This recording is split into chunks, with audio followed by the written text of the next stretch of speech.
कि एक तो गुरुदेव का जैसे कह रहे थे कि रोते हुए, तो रोते हुए वीडियो मतलब आप हमारे हाथ पांव हैं, आप आइए, आपको हम सब देंगे हर तरीके से। इसमें तो कोई दो राय है नहीं।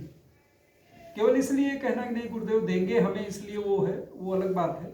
ये मैंने अनुभव किया है कि हमारी गुरु सत्ता जो है वो माँ बाप, शायद माँ बाप भी कभी उतना ना संरक्षण दे सके जितना वो देते हैं। वो आप अपने जीवन में अनुभव करेंगे, छोटी छोटी चीज़ों में अनुभव करेंगे। कई बार बहुत तनाव होता है, जब भी याद करो तो समाधान कैसे होता है नहीं पता, समाधान होता है। हालांकि उससे आदत भी बिगड़ती है कि जब समाधान मिलने लगता है तो हर छोटी छोटी बात में फिर गुरुदेव आप ये कर दो, गुरुदेव आप ऐसा करवा देते, गुरुदेव आप ऐसा करवा देते। हालांकि चलो बच्चे हैं, गुरुदेव जाने क्या करना है क्या नहीं, लेकिन जब भी कोई ऐसी स्थिति आती है जबकि लगे कि नहीं अब हम बहुत परेशान हैं, रास्ता नहीं मिल रहा है जीवन में या नौकरी में या कहीं भी, मैंने अनुभव किया है कि नहीं कहीं ना कहीं से वो अदृश्य संरक्षण और सहयोग मिल जाता है और चीजें बहुत जल्दी शांत हो जाती हैं, बहुत जल्दी सही।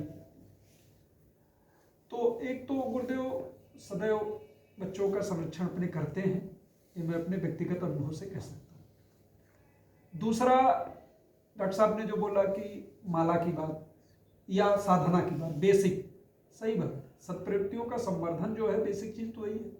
जीवन में सब कुछ है, आज लोगों के पास पैसा है, 10,000 की जैकेट पहन रहे हैं, घड़ी पहन रहे हैं, फलाना पहन रहे हैं, पैसे की कमी कई बार तो लगता ही नहीं कि पैसे की कमी भी इस समाज में है।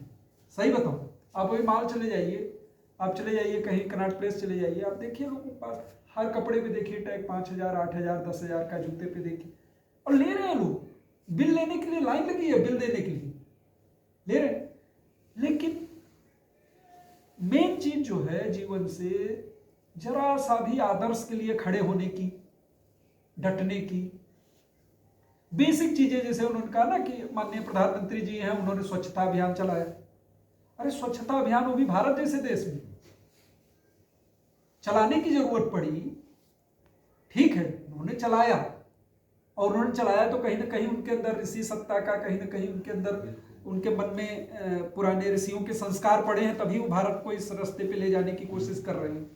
लेकिन हम भारत के नागरिकों को तो कम से कम इतना सोचना पड़ेगा ना कि सफाई क्या होती है। हम पुरानी चीजें भूल गए अपनी, जिसके चौके में बिना लीपे हुए खाना नहीं बनता था, वो स्वच्छता का ही तो बिंदु था, और कोई उसके पीछे। बाद में चीजें रिजिड हो गई, रूढ़ हो गई, रूढ़वादिता हटा दीजिए कि छुआछूत हो गया, छुआछूत भी गलत है, लेकिन सफाई हमारे यहाँ पहले थी। आंगन लीपा जाता था, झाड़ू, सुबह सुबह लोग बिना नहाए जो है पानी ना पीने का वो था, कंसेप्ट था। क्यों? क्योंकि एक नियम होना चाहिए, पानी ना पियो, कोई कहेगा पानी ना पियो, ऐसी कोई बात ही नहीं। लेकिन उन सब चीजों के पीछे वही चीजें थी कि हमारे भारत में जो आपके अंदर में आदतें होनी चाहिए, वही प्रवृत्ति, और अच्छी आदतें यानी सत्प्रवृत्ति, वो गायब हो गई। आदतें खराब हो गई तो जेब में पैसा है, जेब में पैसा है, उसका उपयोग कैसे करना है, अपनी आदत के अनुसार करना है। आदत अच्छी है तो अच्छा करोगे, और आदत खराब है तो बुरे तरीके से यूज करोगे। इसी तरह से काम की भी है, आदत खराब है तो काम सही से नहीं करोगे, आदत अच्छी है तो हर काम को ढंग से करोगे। यही बेसिक अध्यात्म जो डॉक्टर साहब ने आज बताया, सच में बेसिक अध्यात्म ही है। दूसरी बात वही मेरे मन में एक ख्याल आ रहा था कि जैसे खेत जोतते हैं, खेत की तैयारी करते हैं, जैसे बीज पे इन्होंने बोला कि बीज मंत्र और दीक्षा, गुरु तो दीक्षा दे रहा है, गुरु ने तो बीज मंत्र दे दिया आपको, गुरु ने आपको बता दिया ऐसे जप करना है, खेत में बीज बो दिया, लेकिन खेत की तैयारी तो पहले से ही करनी पड़ेगी, जोतना बोना पड़ेगा, मिट्टी भुरभुरी करनी पड़ेगी, पानी लगाना पड़ेगा, कितनी नमी रखनी वो तो हमें करनी पड़ेगी ना, नहीं तो बीज तो बेकार जाएगा।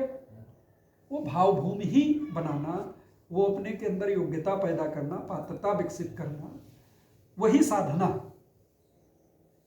और उस साधना का ही एक अंग है गायत्री जप करना या हाथ जोड़ना। उस पूर्ण रूप गायत्री जप करना भी, मैं एक वीडियो देख रहा था श्रद्धेया जी का, तो कहीं गुरुदेव कहीं गए तो उनके यहाँ तोता भी गायत्री मंत्र बोलता था, है ना, तोता गायत्री मंत्र बोलता था।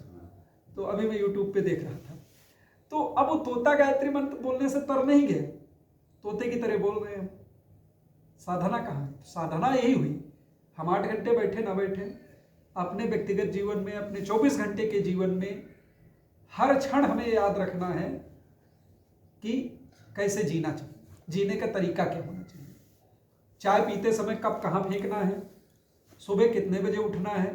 अब उसमें किसी के अंदर कोई इमरजेंसी आ गई, कुछ आ गई, तो उस अव्यवस्थित जीवन में भी कैसे व्यवस्थित बना लेना है थोड़ा बहुत, वही बहुत। आप ट्रेन में चल रहे हैं, ट्रेन में भाई नहीं जब करने का समय है, रिजर्व सीट में जा रहे हैं ना, सीट पे बैठे तो है ना, सुबह उठे, वॉशरूम गए, मुंह हाथ धोया, आए, मानसिक जप करने को किसी ने रोका है? ट्रेन में तो कोई आपको पूछने भी नहीं आ रहा। आप हॉस्पिटल गए 24 घंटे, आप मरीज के पास तो नहीं बैठे हैं, और मरीज के पास भी अगर आप बैठे हैं 24 घंटे, वो मरीज, इसका मतलब इस स्थिति में है कि आप बात नहीं कर रहे हैं उससे। आप वही 2 मिनट ऐसे ही मन करिए। समय अगर आप चाहेंगे तो समय मिल जाए, नहीं चाहेंगे तो ना मिलने का बहाना भी मिल जाएगा। दोनों बात, यही बात है, यही बात है। नहीं चाहेंगे तो ना मिलने का भी बहाना मिल जाएगा। हम जस्टिफाई अपने आप को करते हैं, बस यही समझ लीजिए। ये मैं बता रहा हूं, जिस दिन मान लो ना उठने का मन होगा ना सुबह देर से, उस दिन आज तो मैं थका हूं, आज तो कमर टूट रही थी, आज तो यार रात में बहुत देर तक सोया, अब क्या करें, एक दिन तो छुट्टी में भी नियम नहीं चलना चाहिए ना, मन में आता है। ये मैं अपने विचार आपको बता रहा हूं, मैं कोई आप लोगों को उपदेश नहीं दे रहा हूं। हमसे भी कई बार व्यतिक्रम हो जाता है, लेकिन फिर वहीं पर सोचता हूं नहीं, क्या मिलेगा, उठो, वर्किंग डे, अच्छा नौकरी के दिन जाना है, ऑफिस जाना है, अच्छा ऑफिस में सब बढ़िया रहे इसलिए पूजा कर लेनी है, और छुट्टी के दिन मौजा ही मौजा है, भगवान को भी किनारे कर देना है। ऐसा नहीं, हम तर्क पैदा कर लेते। तर्क जो है ना, मैं अभी एक रामकृष्ण के ऊपर 2 किताबें थी, तो एक तो रामकृष्ण वचनामृत करके, और एक किताब मतलब उनकी जीवनी के रूप में ज्ञानपीठ प्रकाशन से छपी थी, उसमें भी बड़ा अच्छा, मतलब बहुत अच्छी किताब है वो, तो उसको पढ़ा। तो उसमें ठाकुर का एक है, ठाकुर रामकृष्ण परमहंस का एक शिष्य थे लेटो जी, जिनको बाद में लेटो बोलते, सबसे प्रिय शिष्य, जिनको उन्होंने माँ शारदा के सेवा में लगा रखा था, उनके अंदर इतनी पात्रता थी, और वो पूरी तरह से अनपढ़ थे, लेकिन उनके लिए ठाकुर का मजाक में कहा गया भी वाक्य, व्यंग में, ताने में भी कहा गया वाक्य, गुरु वाक्य होता तो वही पालन करना शुरू कर देते थे। जैसे आए तो उसके पहले वो एक कोई राम करके थे, उनके यहाँ काम करते थे, वो कायस्थ थे, बड़े सेठ थे, तो उनके यहाँ बोले इनके यहाँ खा खा करके मोटा हो गया है, सोता रहता है। अब वो सुन लिए, बोले साधना ऐसे थोड़ी होती है, खा खा करके पेट भर के। अब वो भैया खाना ही एकदम, उन्होंने बोले अरे मैंने ये थोड़े कहा था कि एकदम से खाना छोड़ दो। वो मतलब उस चीज को ब्रह्म वाक्य मान लेते। और स्वामी अद्भुतानंद या ऐसे ही कुछ नाम से बाद में प्रसिद्ध हुए, और मतलब पूरी तरह से माना जाता है स्वामी विवेकानंद अपनी जगह, स्वामी ब्रह्मानंद अपनी जगह, लेकिन लेटो को गुरुदेव ठाकुर के सबसे प्रमुख शिष्यों में और अद्भुत शक्तियों के स्वामी के रूप में ज्ञात किया जाता है। विवेकानंद से ऊपर थे। हाँ, विवेकानंद का नेम लेकिन हाँ, लेकिन अनपढ़ थे, लेकिन उनके अंदर एक ही चीज थी कि गुरु वाक्य ब्रह्म वाक्य है, उसको किसी न किसी तरह, ऐसा नहीं, वो तो काम करते थे, खाना बनाते थे, सब्जी काटते थे, अंदर पानी लाना, ठाकुर के लिए पान लगाना, मतलब उनका एक ही यही था, लेकिन उसी में उनकी साधना थी। साधना के तरीके बहुत हैं, साधना करने की इच्छा होनी चाहिए, हमें स्मरण रहना चाहिए कि कुछ गलत कर रहे हैं तो गुरुदेव देख रहे हैं, नहीं करना चाहिए उसको उस तरीके से। बाकी उसके बाद जाने अनजाने तो फिर ठीक है, लोग बालक हैं, उसको ये भी नहीं कि जाने अनजाने कुछ हुआ तो, लेकिन वही जो इन्होंने कहा ना, सच्चाई होनी चाहिए। चलते हुए रास्ते से गिर गए पैसे, बात अलग है, हम जानबूझ के पैसा फेंक दे रहे हैं तो बात अलग है, दोनों में फर्क है। तो आपको या हम लोग, चाहे जो लोग हैं, जैसे इन्होंने बताया, एकदम सही बताया, जिम्मेदारी, बेसिक प्रवृत्तियां जो है वो बहुत जरूरी, और वो रहेंगी सब हो जाएगी। किसी को भाई 5 घंटे का समय मिल रहा है, वानप्रस्थ में आ गया, कोई आज काम पे जा रहा है उसको, लेकिन मिनिमम हर आदमी चाहे तो अपने जीवन में कम से कम वाला जो है ना, उतना तो निकाल ही सकता, जन साधारण वाला अध्यात्म उतना तो हर आदमी। और सच्चाई, ईमानदारी, ये सब दिखाने के लिए कोई नाटक का मंच तो आएगा नहीं, है ना, जो जहां है वहीं पे करे।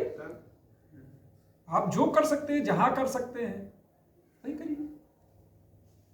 तो मुझे तो यही लगता है कि अगर हम लोग ऐसे चलेंगे तो यही हमारी साधना है। बाकी गुरुदेव बहुत सब सुंदर।